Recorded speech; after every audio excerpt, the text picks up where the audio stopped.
A doctoral candidate at Vanderbilt University, Andrew Paulsen is making strides to change education in America. In this interview, we talk about his travels across the United States in his role as Senior Educational Advisor at Agile Mind, and how he used social media during his Fulbright in Asia. Welcome to The Social Academic. I'm Jennifer Van Alstyne, and this is my blog about online identity in the education world. I share monthly advice here about social media, personal websites, and managing your online life. The academic interview series continues in 2020. I have some great guests lined up for you. First up this year is former high school math teacher Andrew Paulsen. Now he's working on his educational doctorate in leadership and learning in organizations at Peabody College at Vanderbilt University. In this episode, we talk about how his alma mater, Marist College, shaped his educational beliefs. Andrew talks about sports, education, politics, and more on social media, and he keeps a non-traditional blog that he writes mostly for himself. Authenticity, Andrew says, is something important to him, and he also knows social media is like a highlights reel, especially Instagram, where he tends to post travel photos for family and friends. Andrew prefers 140-character Twitter because of how succinct thoughts were. And he might be the only person who doesn't appreciate cat photos. I love your cat photos. Don't worry, academic Twitter. We travel all over the world in this episode. Seriously, we talk about 4 continents. Are you ready? So you and I met a couple of years ago through my best friend from college, Sarah, who you taught with at East Side High School in Newark, New Jersey. But it's been a while. So for me and the listeners of The Social Academic, would you mind telling me a little bit about you? Yeah, definitely. I want to first thank you so much for having me on. I'm really excited to be here. My name is Andrew Paulsen. I'm currently a doctoral student at Vanderbilt University, and I'm also a senior advisor at Agile Mind. We'll get into what Agile Mind does in a little bit. I've been really excited, though, supporting schools and teachers really all throughout the country. It's been such an incredible experience the last couple of years. I'm really thinking about how we increase the efficacy of public education in this country. I'm also a big traveler. I'm a big scuba diver. I'm really excited. I just came back from Peru and Norway. Oh, that's awesome. I Yeah. was born in Peru. Oh, get out of here. I didn't even realize that. Yeah, totally. That's awesome. Yeah, we did a week in the Sacred Valley, and we spent some time in Lima, and, we did Machu Picchu and everything like that. It was truly incredible. Amazing. Yeah, the culture, the food, the people, the history, it was the intersection of all that was truly incredible. And I'm ethnically Norwegian, I guess you could say. So Okay. I was excited to visit Norway and learn about my cultural heritage a little bit too. Oh, that's Spent 2 awesome. weeks there around Christmas, yeah. But I'm really excited. I'm Costa Rica in April to get my scuba diver instructor certification. Ooh. So I'll be able to certify scuba divers. So anyone listening out there, if you guys want some free scuba diving instructor, I'll make sure to hook you guys up. That's awesome. That's very cool. So you're getting your actual certification so that you can teach other people. Yeah, if I wasn't busy enough, I suppose you could say. Right. So what are you getting your doctorate in? So I'm currently getting my Doctor of Education in Leadership and Learning in Organizations. So I often describe it as people as like a very macro degree, thinking about how we change large systems. The example I would give is, my master's degrees are in public school leadership and education policy. For public school leadership, it's easy for a principal to go into a classroom, observe, give feedback, and think about what are the things that this teacher needs to do to improve, right? But imagine, say, for example, you're the chancellor of the New York City Department of Education, the largest school system in the country, 1 million students about. Wow. You're never going to be able to observe every single teacher's classroom, right? So Right. I think the question becomes, what metrics do you use? Are you using the right metrics? How do you measure those metrics? And then how do you improve at scale? And thinking about the difference between improvement science and implementation science when we're trying to change these very, very large systems and ensure that all students, no matter where they come from, have the opportunity to really thrive in the 21st century. That's something that I never think about. I mean, I do think about higher education as a system. I don't necessarily think about education on such a large scale and what it's like for someone to really have to oversee that many students at a time. Just conceptually, so fascinating for me. So how do you balance that? I mean, I'd love to hear about your current work also as a senior advisor at Agile Mind. What is Agile Mind first? Yeah, absolutely. So Agile Mind is an organization that is really looking to transform the teaching and learning of mathematics and science throughout the country.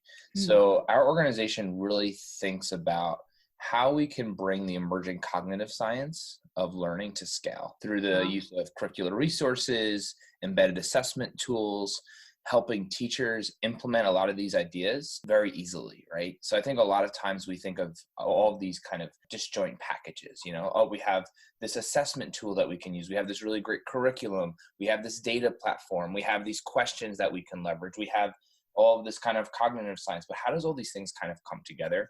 Hmm. Our research team at the University of Texas at Austin, the Charles A. Dana Center, puts out some of the best curricular resources in the country. And our Wow. team's job is to really help schools implement the resources and think about the local contexts and think about, how do these ideas work in specific environments. So, this week I'm working in a bunch of schools in Rhode Island, in Providence, which is a very urban area, and some of the more rural places in Rhode Island. Next week I'll be in Indianapolis working in some of the schools out there. And a week after that, I'll be in Bellingham, Washington, which is a medium-sized district in the Pacific Northwest, and three very different types of environments. But I like to say, like, we have this cultural relevancy, which is extremely important, but all of our brains learn things in very similar ways. So Hmm. we're really trying to help make teachers' jobs just more fulfilling by helping implement a lot of these ideas from cognitive science. A lot of these ideas are brand new, right? That, neuroscientists and clinical psychologists have really only started thinking about in the last 10 or 20 years, and really implementing that into the classroom to That's increase the amazing. likelihood, to increase the likelihood that we're really tapping into the potential of all students. I had Dr. Walter D. Greason on the show last year as one of my guests.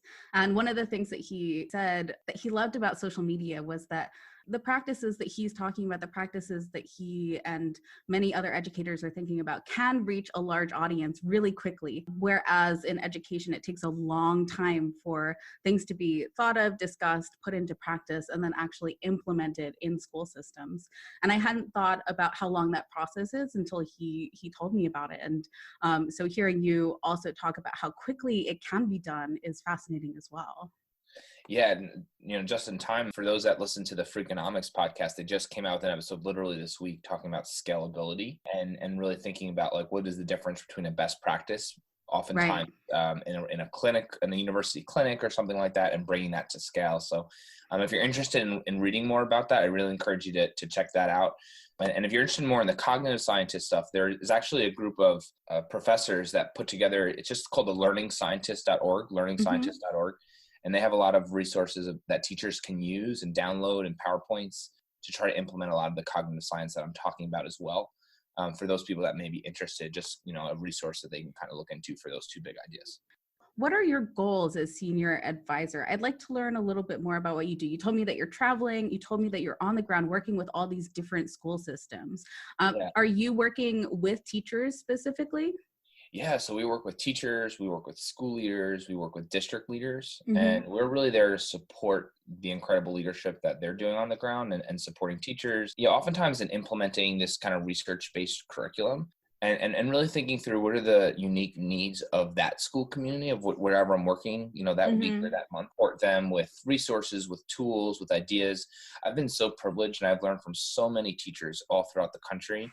And I've really been trying to think about how we can leverage those ideas, to improve the efficacy of all teaching, kind of all over. So we run a lot of workshops. We help teachers co-planning with a lesson. Sometimes we lead a Japanese lesson study. We do model lessons as well. There's a lot of different models that we use depending on kind of the needs of that individual school.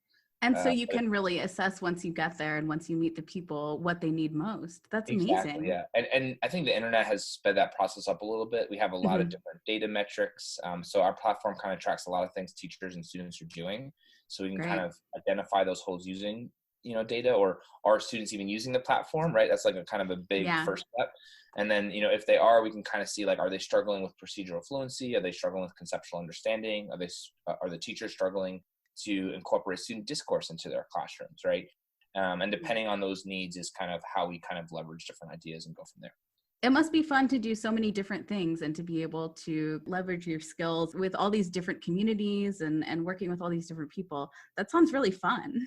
Yeah, I mean, I think like anything else, there's a lot of pros and there's a lot of cons, right? But I've just been so excited to learn so much, not only about our public school system, but throughout the country, really, but also visit all these towns that have so much character, the places that I've never visited, you know. I was talking about Bellingham and Indianapolis and Rhode Island. I did some work in Maywood, Nebraska, and that their school system is just so incredible. They have this transformative principal. His name is Lucas. And it's a very small rural district. They have I think 110 students, pre-K through 12th grade in one building. I just arrive in the school and I'm just instantly, welcomed into this incredible community, making these great relationships with teachers and school leaders that are just really pushing the bar of what's possible in rural education. And then the next week I'll be working at Trenton Central High School, right, which has 5,000 students combined, and then working in places everywhere in between, going off to places like Detroit, Michigan, or Calvert County, Maryland, and really thinking about how the intersection of like education policy impacts a lot of these social issues that we see in America in 2020. Every community has a special part about it. And that being said, I kind of see these major themes kind of all throughout the country, right? So no matter where I go, student engagement is one of the first things that teachers are talking about. Like, how do we get more students engaged? Yeah. And that's true in almost every school system that I've been fortunate to see. So I guess what I'm trying to highlight is that while every district and community is special for its own reason, we have kind of these shared challenges that I think really unite us as a country. And it's been really helpful being able to see that from both a macro and a micro view, kind of reading about it in this large policy sense, but also seeing it on the ground and thinking about how a lot of these challenges, I should say, are just being repeated over and over and over again. And our team thinks about, how can we increase the speed of learning on the ground and kind of find these best practices and share them over and over again. Thank you. Thank you for sharing that. I feel like I understand more about what you do and more about how you actually reach people. And it sounds like all over the country. It sounds like you're traveling quite a bit. One of the reasons that I wanted to chat with you was because you're a current PhD candidate at Vanderbilt, but I also wanted to chat because you used social media to talk about your teaching. During your Fulbright, for instance, you showcased the school that you visited, the Lavala School. Am I pronouncing that correctly? Yeah, that's correct. Yeah. In Cambodia. I saw that post on Instagram. Well. Yeah. So for sure. Yeah. So I'm actually getting an EDD at Peabody College at Vanderbilt. And before I started that, I had this incredible opportunity through the U.S. Department of State to go abroad for a year as a Fulbright scholar and research math and science education in 12 different countries throughout Asia. So I was based out of Taiwan. I was based at Kaohsiung Girls Senior High School, which is a school in Kaohsiung, Taiwan, which is the southern, kind of southwest part of Taiwan. It was so incredible being there for a year. I made so many amazing friends. I learned the saying about the Taiwanese hospitality. That's really, really true. I have so many great stories from them and so many great educators that really pushed my thinking in so many ways. And it was really, really great kind of visiting schools all throughout Taiwan, but also all throughout Asia. So Lavala School is a really interesting story. It's kind of funny you bring that up. So my undergrad, I went to Marist College in Poughkeepsie, New York. Although it's a late college now, it was actually founded by the Marist brothers in the early 20th century. And during my experience there, I became really close with several of the Marist brothers. And I learned about St. Marshall and Champagne and, the incredible transformative effort that he led really during the French Revolution to help educate poor rural children in rural France. They started this college and I learned so much about the impact of a true Marist education, and the Marist brothers run or operate at schools in countries all over the world. They have a major medical school in Brazil, for example. They have a very large presence in Asia called Project Agentis. One of my mentors, Marist brother Sean Salmon, started this project in Asia when he was the Superior General in Rome. One of those projects was to support students with special needs in Cambodia, Phnom Penh, rural Phnom Penh. The Lavala School, which is named after where St. Marshall and Champagne kind of grew up in France, was started by a Marist brother about 20 years ago, I believe, for students that were really excommunicated from the rest of their communities because of their physical disabilities or their specific learning needs. So they kind of built this school from the ground up. It's a residential facility. I spent probably about 2 weeks there, maybe a little under 2 weeks there. It's one of the most special places that I've ever been. It's one of those places where You kind of walk through the gates of the school, and the children come running up to you to hug you and everything. And it was just a really, really special experience. And I was just there to kind of learn and to listen and to observe. And, Mm-hmm. they had me kind of teach an English class a little bit for like a week or so, which was a lot of fun. But just learning about the incredible history and culture of Cambodia and seeing the incredible work they're doing, both there and really all around the world, was inspirational. It was definitely a highlight of my Fulbright experience Mm-hmm. abroad, but also one of the most special places that I've ever been in my entire life as well. Yeah, I'm so glad that you shared that, because when I saw that post, I knew it was something that I wanted to talk to you about, because I could feel how strongly your emotion was for that place just from that social media post. And I think that sometimes telling those stories can really touch other people as well. I'd love to hear about how you used social media in other ways during your Fulbright, or how you wrote about it on your blog. Yeah, so that actually kind of also goes back to my undergrad. Someone really encouraged me to start journaling, which I think is a really great practice for like gratitude and everything. But I just really wanted to like have it a little more polished, and I made the decision of like kind of having this public journal, if you will. And that kind of Yeah. turned into this blog, which kind of turned into this website, and that was kind of like the evolution of it, if you will. Yeah. So, you know, people always ask like, who am I writing for on the blog that I write, and it's for everyone, right? It's the reason I put it up publicly on the internet, but I'm really writing it for me to kind of bookmark my thinking about like where I was at different times. And I like kind of looking back on that, because I think it's sometimes hard for us to think about like the mindsets we had as time progresses, so I have some posts back there from 2012, I think, and really going like that with Twitter and Instagram and other social media networks. I really think of using like Twitter as like my main tool to learn. And, we could talk more about this, about like the change in Twitter from 140 characters to 280 characters and the new threading feature and everything like that. But that's where I get a lot of ideas, and often, trying to share ideas as well. And, also in the political climate of 2020, making sure that we're also sticking up for the most oppressed students in our country, right? So if you follow me on Twitter, you'll definitely see a lot of that and a lot of pushback in regards to the current administration, for sure. With my Fulbright abroad, there's another kind of funny story. So, Twitter is not too big in Taiwan. This app called Line is, and as is Facebook, but they use Facebook in a very different way than we use Facebook here in the United States. I think in the United States, there's still this kind of personal spin on Facebook, right? Like it's not really a place for professional ideas so much. I think people use Twitter and LinkedIn for more of that, but in Taiwan, it's kind of like everything, right? Okay. I'm at a conference in Kaohsiung, and I took Chinese classes while I was over there, but my Chinese is really, really bad. I can't really speak any Chinese, right? But I was able to get by and hear some, greeting phrases, order food at a night market, things like that. So I'm at this big conference in Kaohsiung, and so think of it kind of like as like a state superintendent of education or something like that gets on stage. She's actually currently the sitting minister of education. Wow. So she's talking in Chinese, and one of my really good friends who was an English teacher is sitting next to me, and she's like translating for me. I guess on social media, it kind of went somewhat viral that I was there. I was the only Westerner at this conference. I found myself in that situation often, which is to be expected for Fulbright, right? That's why I did it, right? So I hear her say the word Mei Guo Lao Shi, which translates to like American teacher. And I'm like, I look at the person and I'm like, what is she saying right now? And like her face was like completely white, and like she stopped translating, right? So I was like, what is she saying? Like, and like everyone's starting to look at me, right? So I'm like, oh my gosh, what is going on?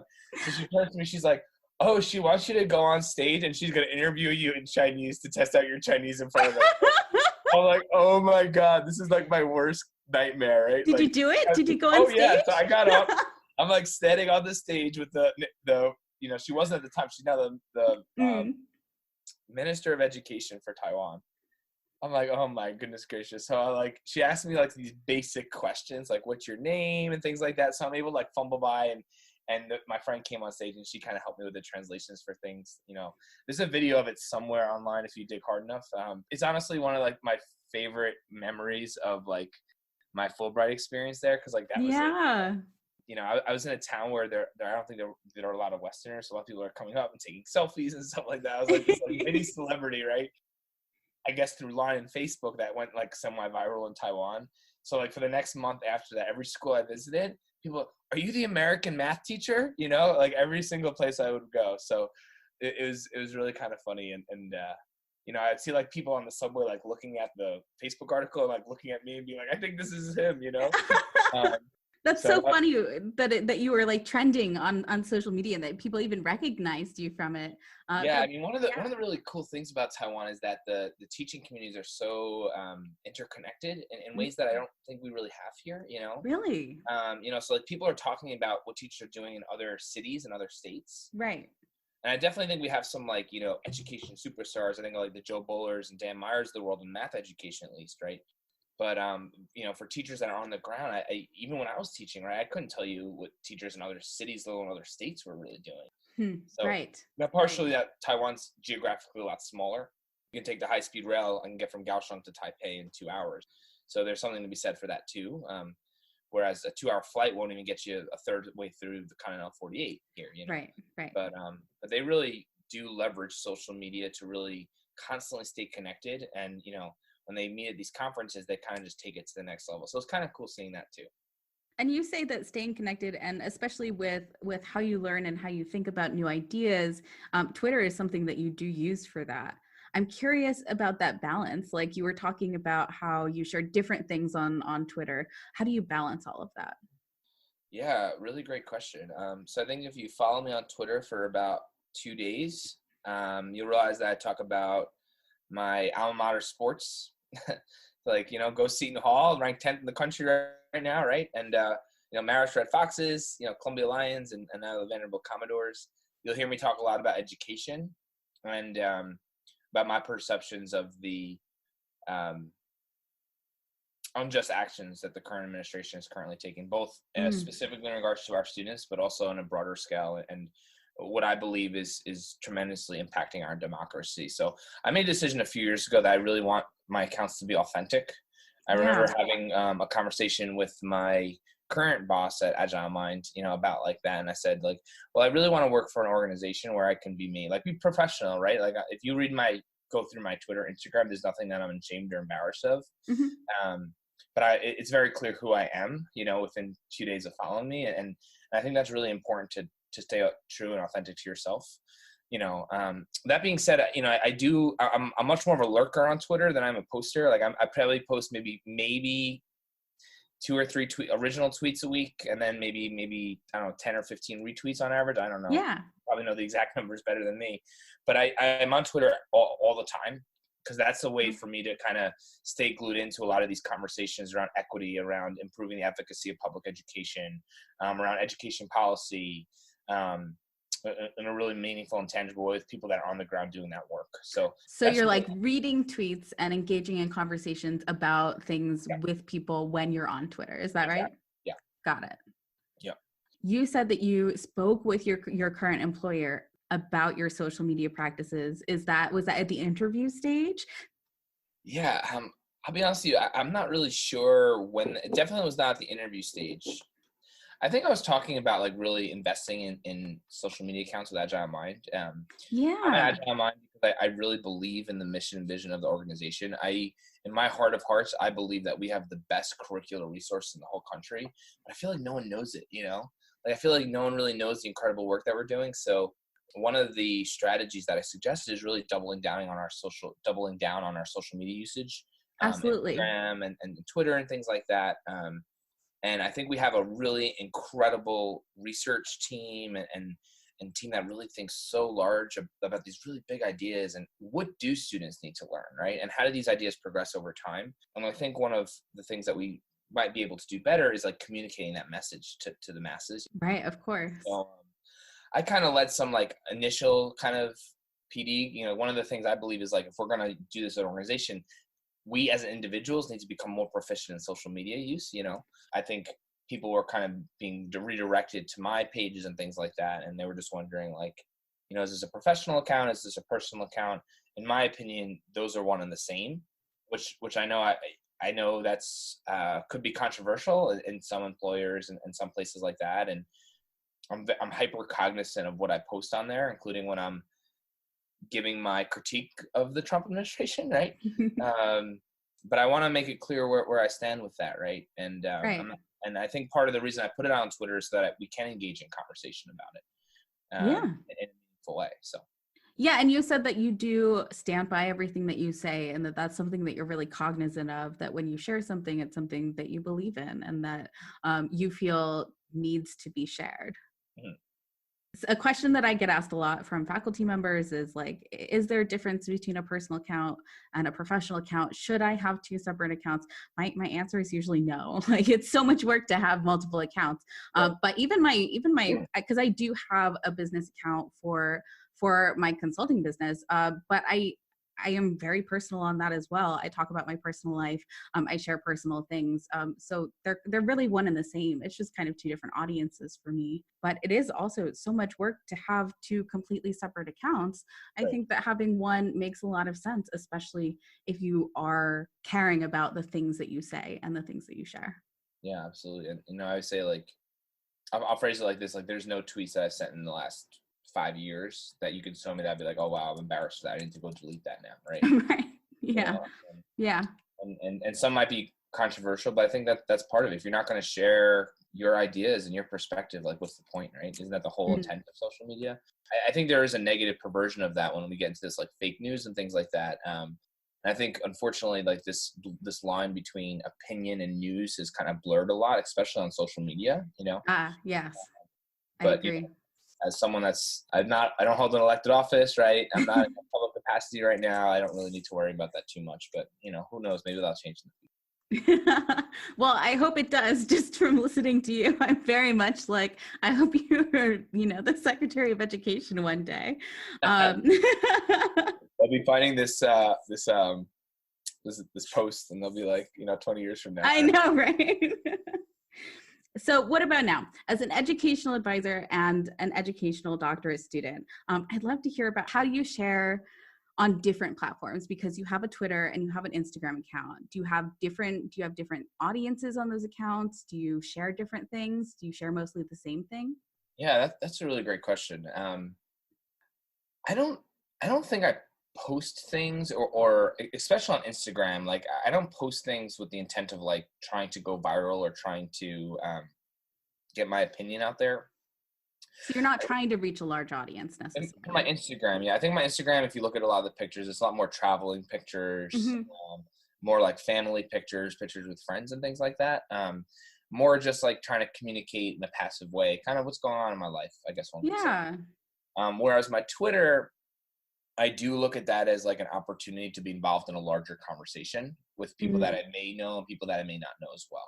So you have a slightly different approach to each platform. I And think it so. sounds like maybe the Instagram is a little bit more like the journaling aspect that you see with your blog, but for travel things and family related things. Yeah, I think that would be a fair assessment, and I think a lot of times, like, the posts on Instagram are very purposeful and, like, me trying to kind of tell a story, um, Yeah. but not really in a way that's like trying to be, there's this kind of movement of, like, this influencer community, not so much like that, right? Mhm. More like trying to kind of just convey this story for my friends and family, and trying to push their thinking on the margins about, in this case, what the world is like. Yeah. um, and like, I talked about Cambodia, and I was learning about the Cambodian genocide, and we talked about my Peru trip before. But, like, even when I was in Peru, we learned about some of the really sad history of Peru in the early 90s and things like that, like things that Mhm. I've never even heard of before.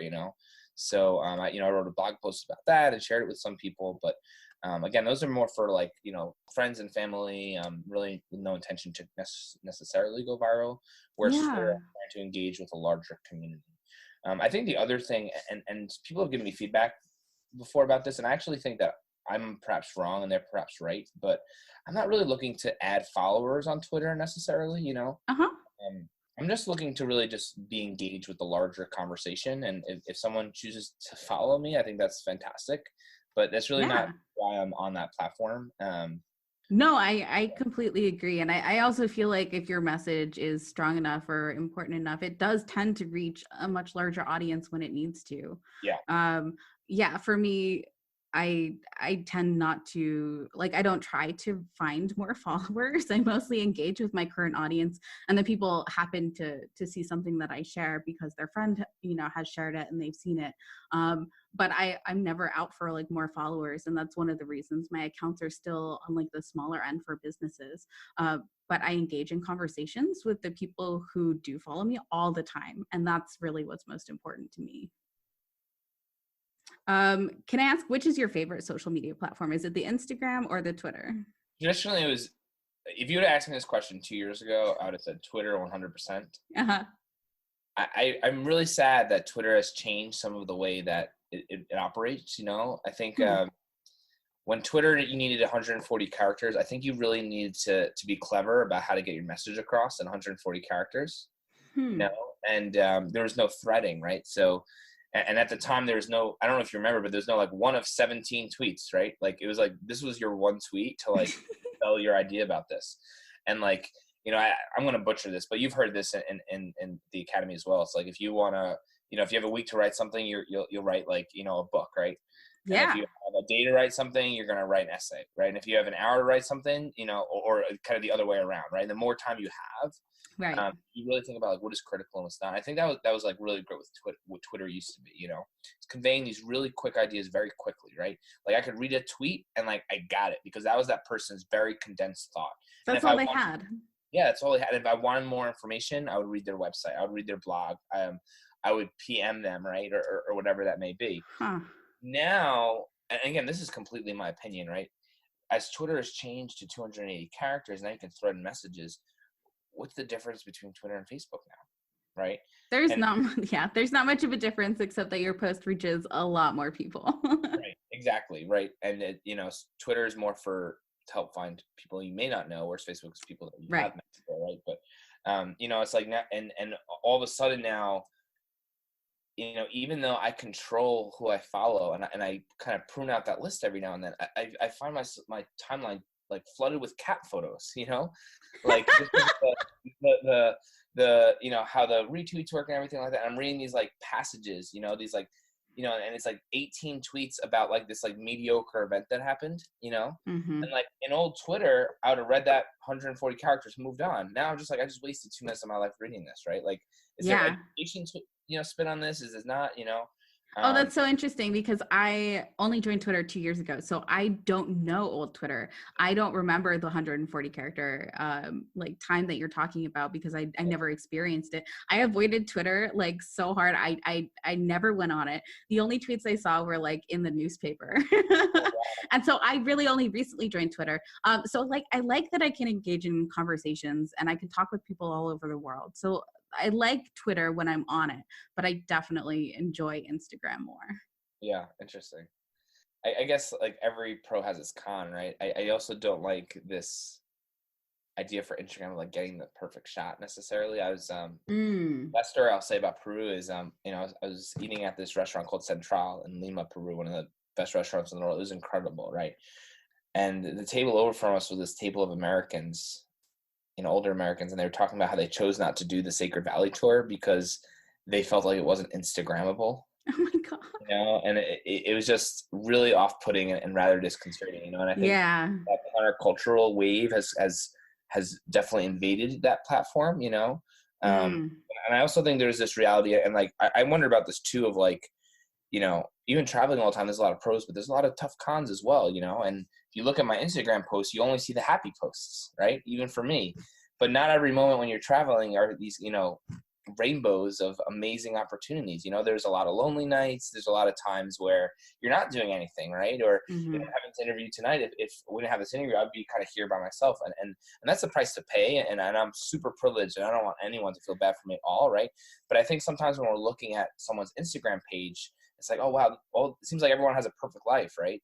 When in reality, it's a lot more complicated than that. So I think that's the one of the big cons about Instagram is like, It's I'm a not. portion. Yeah, it's Yeah. it's their highlight reel, right? When Yeah. you're going through it, it's literally their highlight reel. So I'm not going to put a picture of my empty hotel room tonight, like and be like, I'm in Rhode Island, right? So I just think people need to be cognizant of that when they're going on that site, that like we're looking at people's highlights and like, this is really great. We should, join in and cherishing these moments with them, but acknowledge that they have rough moments just like we all do too. Yeah, absolutely. Actually, one of the things that I like on Instagram is that a lot of, especially doctoral students, are talking about the struggles that they have and talking about mental health issues and how difficult things are when they're editing their dissertations and things. So I actually like seeing that some people do try and share the struggle and how hard life can also be sometimes, and are finding community there. There's an account that I like called @PhD Balance that has a lot of good resources for graduate students, that anyone who's listening, if you are looking for a community to talk about that with, they're a good resource. I do want to ask, what advice would you give to new teachers or grad students who are joining social media? Really great question. I think I alluded to this before, but I think for each person, they need to consider, like, if they were to post a photo or a tweet or, whatever kind of, so TikTok is popular now, right? And their future employer would see it, would they feel embarrassed about that? And do they wish that was deleted, And I think that's different person to person. And I think if your answer is yes, I would be embarrassed if my boss saw this. I think it's probably a good idea not to post that. Yeah, I agree. That's a good general rule because it's about what you're comfortable with, and everyone's rule is a little bit different. But I think that's so important to think about. Yeah. Yeah, and I think especially with photos, once you post that photo, it's out there forever, right? And just being aware of that. And again, that someone else's line might be different than my line, right? Like I infuse a lot of politics into my conversations about education. I am of the belief that they're inseparable, right? Any act of teaching is a highly political act, especially when we're in a government funded school, right? Like we are teaching what the government tells us that we need to teach, right? And when you frame it like that, it's like, oh wow, teaching is inherently political, even in math, So I don't mind that, and I'm okay with, if I'm going up for a principal job 5-10 years from now, and they're like, oh, we didn't hire you because of that tweet. I'll be disappointed in the moment, but I won't regret it. Right.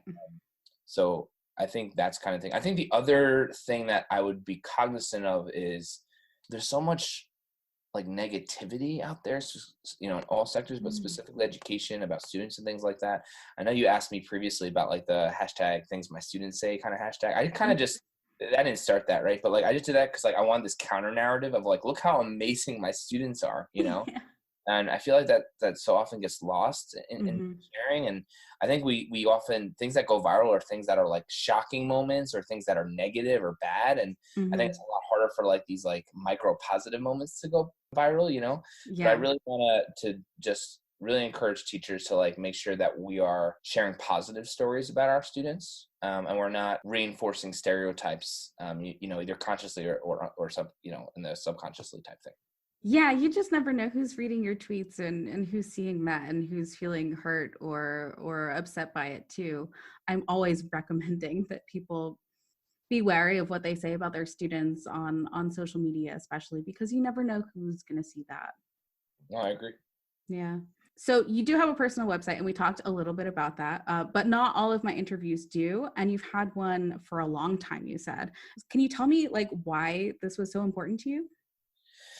Yeah, and again, I think I alluded to this before, but it kind of started with that journaling piece. I've gotten pushback against this too, but like I love writing, but it's like I don't like physically writing words. Like I like typing them and like having my thoughts kind of come up on the computer, right? So Okay, yeah. Yeah, that's kind of how it really started, right? And it's like if I'm typing these things up, I might polish them and like kind of send them to like friends and family, and a lot of posts during my teaching time was pretty much always about education or years in review, things like that. Yeah. And then when I got Fulbright, we had this orientation at the State Department in Washington, D.C., and they really encouraged us to kind of polish up our blogs and turn them into websites if we had them, and so on, and so on. So that way, future Fulbrighters can reference what you wrote, Oh, I see. And it was really so helpful. You were encouraged to do it, and then when you did it, you enjoyed it. Yeah, exactly. Yeah. And that's true. Like, a lot of these blogs, they don't necessarily get a lot of views, but the people that do read them is very meaningful for them. Yeah, so it is a strong connection between the things that you write and the people who read it, even if it's not a massive number of readers. Exactly, and like for me, like I followed a few Fulbright ETAs that went to Taiwan, and I remember I can't even find this article. It's like when you read something and then like the next day you try to find it, or like 2 days Yeah. later, and you're like looking through your history and you can't find it, and then you like Hmm. Google it, and like it just drives you crazy. There's this Fulbright ETA blog in Taiwan talking about like dumplings of all things, and I'm just like curious. I clicked it. Like I kind of like all types of food, right? Like, Yeah. and I really love Asian food, so I was like, oh, this is gonna be great. And about like the progression of dumplings and her time there. I'm like, what is this about? And she talks about how like when you first get there and you go to a night market and you ask how much the dumplings are, and they're like, oh, it's like 10 dumplings for $1.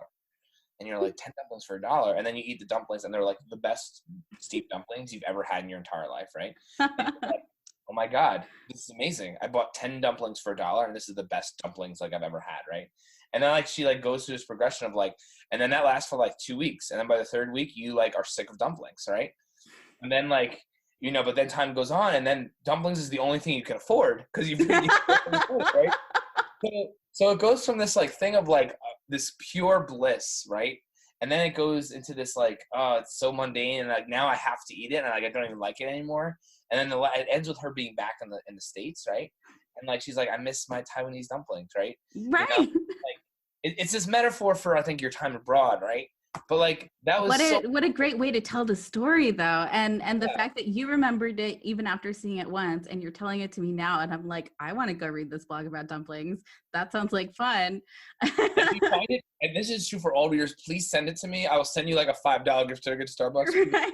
I don't even know if it's up there anymore, but like it was such a great blog post, so well written, and I just can't find it. Like I've tried all Mhm. combinations of Taiwanese dumplings, Fulbright ETA blog, like hours trying to find this blog post, and I cannot find it. Like I'm dead serious when I say this, but it was just so well written. So And that shows how meaningful it was for you. You read it once and you went back trying to find it for hours because it was so meaningful and you yeah, as a reader. Yeah, that's and like amazing. again, I'm going into a tangent now, but like I felt the same thing, right? But I'm like cognizant of it. So like for the people that have never been to Asia and a night market in East Asia, it is nothing like our country ever has, right? It's like a farmer's market and a party and a block party every night, and it's like amazing. It is such an amazing part of their culture that I really really really miss in Western culture. And like I went through the same exact thing. And it was just like I was very cognizant every dumpling I ate about that story. So I think if you read a lot of the blog posts I wrote about Taiwan, you're going to see two major themes, right? Obviously, I was there to research education, so that's going to be a major theme. But I also think you like I was trying to play on this like American abroad theme, Hmm. and what does it mean to be a white, privileged, male American in a foreign country during the era of Trump, you know? Right. Um, and I was in South Korea, and I was actually at a marriage school in South Korea, and I was eating dinner with some of the Marist brothers. I was actually there for the Olympics. I stopped by for dinner one night. They were graciously, hosted me. And I remember them saying like, if you don't mind me asking, can we ask you like a personal question? I said, yeah, sure. And they were like, why in America do they call police officers teachers? And I was like, no, they don't. It's two different jobs. And they're Hmm. like, no, I heard online that they want to give the guns to the teachers, you know? Oh, yeah. And, Yeah. and, Mm. and now it's like, I'm in this foreign context, right? Hmm.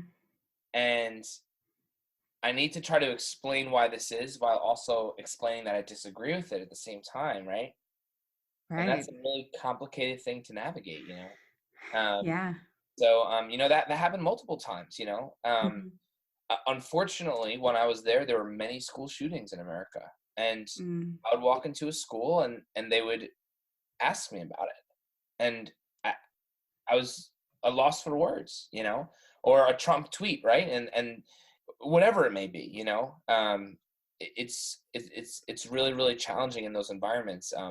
Actually, the Assistant Secretary of State Marie Royce came to Taiwan to open up the American Institute of Taiwan, or American Institute in Taiwan. It's the de facto embassy, right? Mhm. And I remember, we were in a small audience with her. Here's this kind of senior statesperson from Washington, D.C., reporting at the time directly to Rex Tillerson, right? And she had a question and answer, and I asked her that, and I said, Secretary Royce, like, I want to first say that thank you for giving me this opportunity. I'm very grateful for it. But I hope you know it's been really challenging being abroad during this era and constantly having to defend decisions that I don't agree with. How do you answer these questions? As a cultural ambassador for the United States, how does one answer questions about school shootings, right? Or the vicious political divide in our country?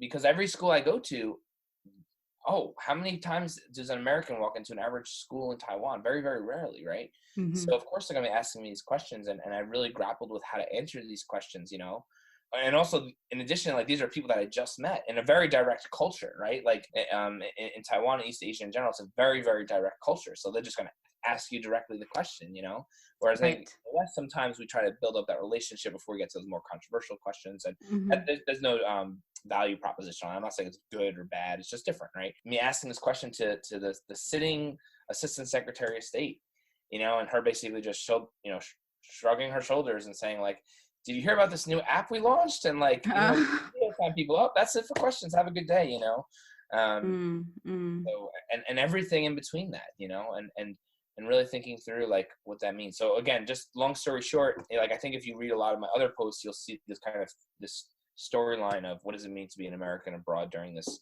era of American politics. Oh, I'm so glad that I asked more about the website. It sounds like your blog is very personal, and you talk about the things that you think about and the things that you do, but that what you choose to write about is very personal. It's a choice, and I really like that. Thank you. Okay, so my last question is, what do you enjoy most about talking about maybe your work online, on social media, or your website? What do you get out of it? Wow, really great question to end the night. My friends and family will be the first people to say, like, I'm super passionate about education, right? I can talk about education policy or pedagogy or curriculum or issues in education all day and all night.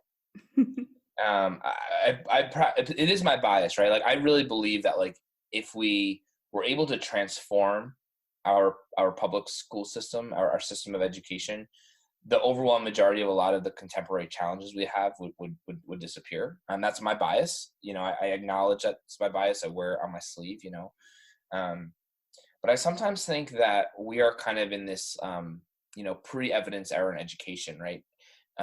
Imagine if we go back to the Civil War, right? And there were medics during the Civil War. There were doctors. They didn't really know what they were doing, right? But they really cared for their patients, but they didn't even know about hand washing, literally. Right? And once you went to the hospital, it's pretty much a death sentence, right? Because you get sepsis or something like that, and you're pretty much done, right?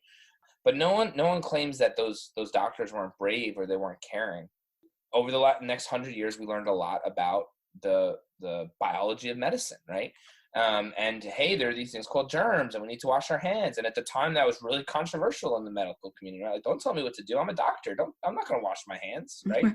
Now, we laugh at that now, right? But in the late 1800s, like, this was a serious thing. Like, how do we get doctors to wash their hands, right? And we've come so far from that, right? Like, medicine is night and day what it was 100 years ago. And over the course of the next 10, 20 years, with the power of AI and these emerging technologies, it's going to even take it to the next step, right? I sometimes worry that in education, we know so much about cognitive science. We know so much about how students learn, but it very rarely makes its way into the classroom. Before John Hopkins can come around, you can go to some guy living in a cave and he'll rub a rock on your shoulder to get rid of your strep throat, right? Or you can go to John Hopkins University and they're applying the emerging science of biology to treat your strep throat. And I think that's true in education now, right? I think there's so many deeply caring teachers that really genuinely love their students. And it's no critique on them necessarily, right? It's like, I'm critiquing the system, to be clear, but like, how can we implement a lot of this emerging cognitive science that we've learned in the last 10 or 15 years and really increase the likelihood that all of our students are thriving in public education? I really, perhaps I'm like a hopeless romantic or a, an optimist until the day I die, but I really fundamentally believe that, like, we can do this, right? It's going to take a lot of hard work, right? Like, I don't think anyone that goes to med school or anyone that gets a PhD thinks it's going to be easy, right? But by professionalizing the profession, trying to get some of this idea from the academy into practice and really rethinking the power dynamics in schools, I really genuinely, in my heart of hearts, I believe we can work to a day where every child in the country, no matter where they've been born, can have the opportunity to attain a truly excellent education. And I think maybe the Twitter, Instagram, my website, the blog posts, what I do as senior advisor, and what I do at Vanderbilt is just one small step to getting us there. That's amazing. And what a note to end this show on. This conversation has really been fascinating. I feel like I've learned so much from, I guess, the last 45 minutes or so. And it's been great talking to you. Is there anything else you'd like to add before we wrap up? No, thank you so much for having me on. And if you guys, feel free to share my email address. If you guys are interested in hearing more, I would love to kind of, talk through Twitter or an email, or we can jump on the phone or over Zoom too. But I really appreciate it. And, as we often say at Agile Mind, thank you guys all for listening and working hard and growing your brain. So Thank you so much for checking out the opening interview of 2020. It's a brand new season on the Social Academic, and we're back next month with an interview I'm so excited for. Be sure to hit subscribe below today so that you don't miss a beat. And if you like this interview, be sure to let me know in the comments. I would love to hear from you. You can always reach out to me on social media at higheredpr or by email, jennifer@theacademicdesigner.com. Thank you so much for joining me. I'm Jennifer Van Alstyne, and this has been The Social Academic. Until next time.